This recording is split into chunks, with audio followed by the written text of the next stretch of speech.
So কক্সবাজারের last day blog আজকে share করে দিচ্ছি। অনেক অনেক মেমোরি, অনেক অনেক কিছু কিন্তু নিয়ে আসলাম কক্সবাজার থেকে। অনেক ভালো দিন গিয়েছিল আলহামদুলিল্লাহ। তো এটা ছিল আমাদের যেদিন আসার দিন, মানে সেদিন সকালে। তো সকালে যেটা হচ্ছে কিনা আমরা হোটেলে বসে খাওয়া দাওয়া করলাম, মানে নাস্তা করলাম, যেটা হচ্ছে কিনা ভাজি ছিল, ডিম ছিল, তারপরে হচ্ছে তোমাদের আরও অনেক সবজি টাইপের কিছু ছিল, ডাল ছিল, চা ছিল, সব কিছু মিলিয়ে খাচ্ছিলাম। অনেক মজা ছিল খাবারগুলো। বাট একটা জিনিস হচ্ছে ডিম ফ্রাইগুলো সবাইকে যেটা দিছে, আমরা তো প্রায় 7-8 জন ছিলাম, ডিম ফ্রাই যেগুলো দিচ্ছে সবগুলোতে মানে ডিমের যে মানে আমরা কি বলি, ডিমের উপরে যে অংশটা ওটা কিন্তু মুখে লাগতেছিল, পরে ডিমগুলো সবাই নষ্ট করছিল। তো এভাবে আমরা খেতে লাগলাম। আর আমাদের প্ল্যানিং হচ্ছে আজকে আমরা হচ্ছে ইনানিতে যাব।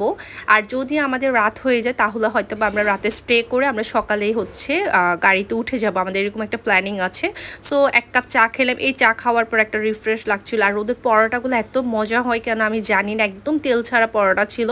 এরপর আমরা একটা হচ্ছে কিনা গাড়ি হচ্ছে রিজার্ভ করে ফেলি, যেটা হচ্ছে কিনা ওরা আমাদেরকে বলছে সন্ধ্যা পর্যন্ত থাকবে। তো এভাবে বার্গেনিং করতে করতে ওরা 1300-1400 চাইছে ইনানিতে যাওয়ার জন্য, পাটুয়ার টেক যাওয়ার জন্য। বাট পরে আমরা চাঁদের গাড়ি নেই নাই, বিকজ হচ্ছে চাঁদের গাড়িতে বৃষ্টি পড়তেছিল, কারণ রিস্কটা আমরা নেই নাই। তো আমরা এইভাবেই প্ল্যানিং করে গেছিলাম। তো এখানেও একটা স্ক্যামের শিকার হয়েছিলাম, যে গাড়িওয়ালা বলছে একটা, করছে আরেকটা। যাই হোক, এরপর পৌঁছে গেলাম। আর আমরা অনেকগুলো টাইমে স্পেন্ড করেছিলাম ইনানি। তার শারমিনের অবস্থা দেখো, শ্যুট করতে করতে শেষ। এর তো আইফোনে ছবি তুলতে তুলতে শেষ। এরপরে হচ্ছে কিনা আবার ক্যামেরাতে ছবি তুলছে, যেগুলো আবার ডিলিট করে দিছে। যাই হোক, এরপর কুষ্টিয়ার মামার একটা আইসক্রিম হাতে বানানো খাইছি। তারপরে এদিক দিয়ে হচ্ছে এই যে দেখো তোমাদের কুলাবাই যেগুলো যাচ্ছিলো, ওকে টাটা বাই বাই দিচ্ছিলাম। যাই হোক, এরপরে আমরা ইনানি থেকে চলে আসছি। আমাদের সবার মন মেজাজ খারাপ, কারণ গাড়িওয়ালার সাথে অনেক তর্ক হয়েছে। সে আমাদেরকে সন্ধ্যা পর্যন্ত রাখবে বলে আবার বলে 5টার পর নাকি আবার তাদেরকে চার্জ দিতে হবে এক্সট্রা। সো এই জন্য আমরা চলে আসলাম একদম হোটেলের পাশেই। এসে আমরা হচ্ছে আজকে আমরা অন্য একটা হোটেলে ঢুকলাম। এখানে অনেকগুলো খাওয়া দাওয়া করলাম, ভর্তা আইটেম, গরুর মাংস, কালাবুনা, তারপর তাহিনাপুরে খিচুড়ি নিয়েছিল, যেটা একদমই বাজে ছিল। তারপর হচ্ছে এই তো খাওয়া দাওয়া করে আমরা হচ্ছে হোটেলে গিয়ে আবার সবাই চেঞ্জ করে একটু রেস্ট নিলাম। রেস্ট নিয়ে এখন আমরা সবাই চলে যাচ্ছি শপিংয়ে। যেহেতু কক্সবাজার আসছি, একটু আচার, চকলেটস এগুলো তো নিয়ে যেতেই হয় আপনজনদের জন্য।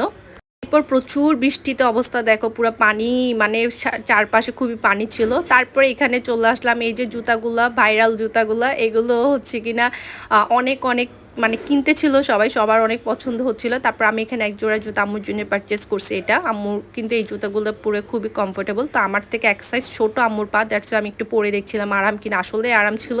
এখানে শামুক দিয়ে খুবই সুন্দর করে ভাই ডেকোরেশন করা কিছু জিনিস, যেগুলো শোপিস হিসেবে তোমরা ইউজ করতে পারবা।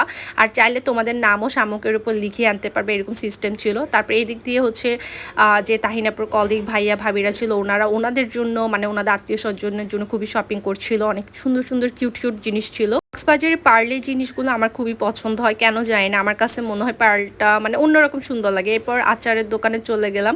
ওখানে গিয়ে মানে দরাদরি করেই তোমাদের নিতে হবে, তো দরাদরি করে যেগুলো যেগুলো আচার পছন্দ আমরা ওগুলোই পারচেস করতেছিলাম, যেগুলো খাই সেগুলোই, কারণ এত মানে দাম বলতেছিল। তারপরও আমি অনেক অনেক বার্গেনিং করছি, তো যতটুকু বার্গেনিং করতে পারো কথা হচ্ছে সেটা।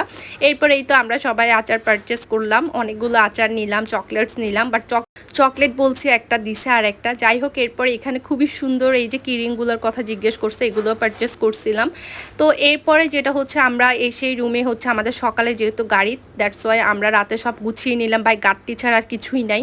এরপরে হচ্ছে আমরা উঠে গেলাম সকালে একদম ভোরে ভোরে, যেহেতু তাহিনাপুর অফিস আছে, পরদিন অফিস ওর মানে হচ্ছে যেতে হবে, দ্যাটস ওয়াই আমরা চিন্তা করলাম ভোরে উঠে যাই। এরপর বাসে উঠে গেলাম, যেহেতু ট্রেনের টিকিটও পাইনি, আর বাস পুরাই খালি ছিল। আমরা প্রায় কয়জন ছিলাম, 20 জন বা এরকম সামথিং ছিল।